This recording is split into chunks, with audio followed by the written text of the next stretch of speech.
Hello dear students, how are you? Hope you will be fine. Welcome to Public Learning Society. Dear students, आज का हमारा topic है active voice और passive voice के ऊपर। तो वीडियो शुरू करने से पहले आपसे रिक्वेस्ट की जाती है कि हमारे चैनल को सब्सक्राइब करें, वीडियो को लाइक शेयर करें। हम आपके साथ आज करने वाले हैं discuss active voice and passive voices totally और इसके डेफिनेशन। आज का हमारा ये टॉपिक एक्टिव वॉइस और पैसिव वॉइसेस के डेफिनेशन के ऊपर है। तो बिना टाइम ज़ाय किए अपने वीडियो का स्टार्ट करते हैं। Active voice and passive voice ये क्या होते हैं डियर स्टूडेंट्स? एक्टिव वॉइस को हम देखते हैं the sentence in which subject performs the action. वो सेंटेंस जिसमें subject doer of an action काम को परफॉर्म करता है, काम को करता है, एक्शन को करता है, इनको कहते हैं एक्टिव वॉइस। पैसिव वॉइस क्या है? Passive voice the sentence in which object receive the action. ये वो सेंटेंस होता है जिसमें सब्जेक्ट एक्शन को रिसीव करता है एक्शन को, उसको कहते हैं पैसिव वॉइस। एग्जांपल को समझते हैं। ये एक्टिव वॉइस सेंटेंस है हमारे पास एक। The teacher explained the lesson. The teacher explained the lesson, teacher ने लेसन को एक्सप्लेन किया। तो ये एक्टिव वॉइस है। ये हमारे पास सब्जेक्ट है टीचर, ठीक है, सब्जेक्ट है। और एक्सप्लेन्ड वर्क क्या है हमारे पास? ये हमारे पास वर्ब है और ये ऑब्जेक्ट है, सही है। तो सब्जेक्ट वर्क को कर रहा है, वर्क ये हमारे पास एक्शन है, एक्सप्लेन कर रहा है, एक्शन भी इसको कह सकते हैं, एक्शन है ये, एक्शन सब्जेक्ट ये एक्शन कर रहा है, तो ये हो गया एक्टिव वॉइस, सही है। नेक्स्ट सेंटेंस है हमारे पास the lesson was, passive voice sentence, the lesson was explained by the teacher. तो पैसिव वॉइस है, लेसन टीचर के ज़रिए से एक्सप्लेन किया गया। तो इसमें रिसीव कर रहा है सब्जेक्ट ये टीचर हमारे पास सब्जेक्ट था, तो ये रिसीव कर रहा है एक्शन को, ठीक है। तो ये हो गया एक्टिव और पैसिव वॉइस में डिफरेंस इसका। इंट्रोडक्शन। रूल्स एंड रेगुलेशंस, ये क्या होता है डियर स्टूडेंट्स? हर चीज़ का एक रूल्स और रेगुलेशंस होते हैं, कानून होते हैं। तो हम पढ़ेंगे इसी तरह एक्टिव वॉइस और पैसिव वॉइस के भी होते हैं रूल एंड रेगुलेशंस। तो ये बात आप याद रखिए, नोट को याद रखें। 8 tenses can be changed out of 12 tenses. तो 12 टेंसेस में यानी 12 टेंसेस में सिर्फ 8 टेंसेस चेंज हो सकते हैं। टोटल टेंसेस तो 12 है, 12 है, लेकिन 8 टेंसेस चेंज हो सकते हैं। इसके बाद आता है हमारे पास कौन से टेंसेस चेंज हो सकते हैं। तो इस चार्ट को आप याद रखें। प्रेजेंट हो गया, ये पास्ट हो गया, ये फ्यूचर हो गया। तो फ्यूचर इंडेफिनिट, ठीक है, फ्यूचर इंडेफिनिट हो सकता है, इसकी इंडेफिनिट चेंज हो सकता है पैसिव वॉइस में। पास्ट इंडेफिनिट चेंज हो सकता है पैसिव वॉइस में, और फ्यूचर इंडेफिनिट भी पैसिव वॉइस में चेंज हो सकता है। और प्रेजेंट कंटिन्यूस चेंज हो सकता है, पास्ट कंटिन्यूस भी चेंज हो सकता है, और फ्यूचर कंटिन्यूस चेंज नहीं हो सकता। जिस तरह आप निशान लगाया हो कि फ्यूचर कंटिन्यूस चेंज नहीं हो सकता यहाँ पे। तो परफेक्ट, प्रेजेंट परफेक्ट चेंज हो सकता है, पास्ट परफेक्ट चेंज हो सकता है, फ्यूचर परफेक्ट टेंस चेंज हो सकता है पैसिव वॉइस में। और perfect continuous tenses, present perfect continuous tense change नहीं हो सकता, past perfect continuous tense change नहीं हो सकता, और future perfect continuous tense passive voice में चेंज नहीं हो सकता। तो ये परफेक्ट कंटिन्यूस टेंसेस चेंज नहीं हो सकते, और फ्यूचर कंटिन्यूस टेंस भी चेंज नहीं हो सकता। तो ये 4 टेंसेस चेंज नहीं हो सकते। उसके अलावा 8 टेंसेस जो है वो चेंज हो सकते हैं। इस चार्ट को आप याद रखें। तो ये रूल्स एंड रेगुलेशंस है डियर स्टूडेंट्स, ये आपको याद रखना चाहिए। अगर आपको ये याद होंगे तो आपको एक्टिव से पैसिव और पैसिव से एक्टिव चेंजिंग में कोई भी परेशानी और कोई भी प्रॉब्लम नहीं होगा, बशर्ते कि आप ये रूल्स एंड रेगुलेशंस को याद रखेंगे। तो अभी क्या है, all perfect continuous tenses are not change, जिस तरह आपको मैंने पहले बताया। इस तरह subject plus verb plus object are changed into passive voice. Subject, verb और ऑब्जेक्ट चेंज होते हैं पैसिव वॉइस में। इसी तरह चेंजेस को देखते हैं। ऑब्जेक्ट चेंज होता है सब्जेक्ट में डियर स्टूडेंट्स, ऑब्जेक्ट चेंज होता है, change into subject. Verbs change into third form of the verb. एक बात याद रखें डियर स्टूडेंट्स, एक्टिव वॉइस में जो भी टेंस की मतलब जो भी सेंटेंस में वर्ब, जैसे कि वर्ब फर्स्ट फॉर्म हो, सेकंड फॉर्म हो, थर्ड फॉर्म जो भी हो, जब भी आप उसको पैसिव वॉइस में चेंज करेंगे वो हमेशा थर्ड फॉर्म में चेंज होगा, वर्ब की थर्ड फॉर्म में, ठीक है। एक इस बात को याद रखें, थर्ड फॉर्म में।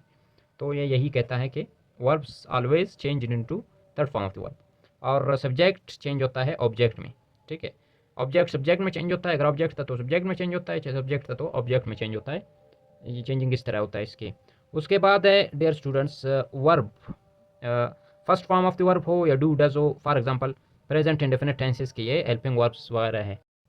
तो ये प्रेजेंट इंडेफिनिट चेंज होता है इनटू, अगर आपको कहीं भी नज़र आया first form of the verb present indefinite में, चूंकि हेल्पिंग वर्ब्स नहीं होते, first form of the verb होता है, तो वो चेंज होता है इज़ और एम में, यानी प्रेजेंट कंटिन्यूस टेंस में, ठीक है। जब भी आपको नज़र आए कि वर्ब की सेकंड फॉर्म यानी पास्ट इंडेफिनिट टेंस या डिड आपको नज़र आए, तो वो चेंज होता है पास्ट कंटिन्यूस में, यानी वाज और वर में चेंज होता है। मैं चल के आपको सेंटेंसेस में समझा देता हूँ, वन बाय वन करके मैं हर टेंस का आपको समझा देता हूँ कि ये किस में चेंज होता है किस में नहीं। और जब भी आपको नज़र आए एज एव एड, ये चेंज होता है एज एव एड बीन में, ये बीन में चेंज होता है, तो उसमें have had has have had, has have had been, इन सारों के साथ been, has been, had been, have been, तो इसमें चेंज होता है। जब भी आपको नज़र आए कई सेंटेंस में, एक्टिव सेंटेंस में विल चेंज होता है ऑलवेज विल बी में, उसके बाद थर्ड फॉर्म विल बी में चेंज होता है। विल एव चेंज होता है विल एव बीन में, ठीक है। विल एव आपको एक्टिव सेंटेंस में नज़र आए तो वो चेंज होता है विल एव बीन में, इसमें चेंज होता है। आईएनजी आपको जब भी नज़र आए वर्ब के फोर्थ फॉर्म यानी आईएनजी नज़र आए, तो वो चेंज होता है बीइंग में, ठीक है, बीइंग में चेंज होता है। जैसे कि मैं आपको समझा देता हूँ, E is writing a letter, ये एक्टिवाइज सेंटेंस है, तो इज़ है, मैं पैसिव वॉइस को बना लेटर, पैसिव वॉइस बना रहा हूँ, लेटर इज़ फिर बीइंग, आपको ये समझ आ रहा है, इज़ के साथ हम being wrote write written by him, तो ये इसी तरह चेंज होते हैं। जब भी आपको नज़र आए ये चीज़ें, तो आपको उसी मुताबिक इसको चेंज करना पड़ेगा। तो स्टूडेंट्स इसके बाद हमारे पास आते हैं मॉडल एक्सिलरी वर्ब्स, इनकी चेंजिंग का क्या प्रोसेस है, क्या तरीक़ाकार है, क्या रूल्स एंड रेगुलेशंस है, तो देखते हैं स्टूडेंट्स। ये एक्टिव वॉइस, ये पैसिव वॉइस, ठीक है। जब भी आपको कैन नज़र आए वो कैन बी में चेंज होता है, और third form of the verb उसके साथ कैन बी में चेंज होता है, कैन बी फिर third form of the verb. Example मैं दे देता हूँ आपको। एक्टिव वॉइस सेंटेंस है ई कैन राइट अ लेटर, तो कैन हमारे पास आ रहा है, तो इसको पैसिव वॉइस में हम चेंज करेंगे, अ लेटर कैन बी, तो हमेशा हम पैसिव वॉइस में third form of the verb use करेंगे। तो राइट का थर्ड फॉर्म क्या है, return letter return by him, तो ये हमारे पास हो गया। डियर स्टूडेंट्स, जब भी आपको नज़र आए खुड, एक्टिव वॉइस सेंटेंस में खुड नज़र आए, तो उसको खुड बी में चेंज करते हैं, could be plus third form of the verb. Would नज़र आए would change into would be plus third form of the verb. और शुड जहाँ भी नज़र आए वो शुड बी में चेंज होता है, should be plus third form of the verb. May नज़र आए मे बी में चेंज होता है plus third form of the verb. Might नज़र आए, माइट को हम माइट बी में चेंज करते हैं, plus third form of the verb. Must नज़र आए, मस्ट को हम चेंज करते हैं must be plus third form of the verb. जब विल नज़र आए तो विल को हम चेंज करते हैं will be plus third form of the verb. और एक्टिव वॉइस में जो भी मतलब इसमें इनके साथ हमेशा first form of the verb लगता है, लेकिन जब भी हम उसको एक्टिव वॉइस को पैसिव वॉइस में चेंज करेंगे, वर्ब हमारे पास हम always third form of the verb हम लगाएंगे, ठीक है। जैसे कि हमारे पास राइट था first form of the verb, तो इधर हमने रिटर्न किया third form of the verb. तो इसी तरह होते हैं मॉडल एक्सिलरी वर्ब्स चेंजिंग इसका। तो यहाँ पे नोट कर लें, नोट दिया है, which sentences do not carry an object can't be change into passive voice.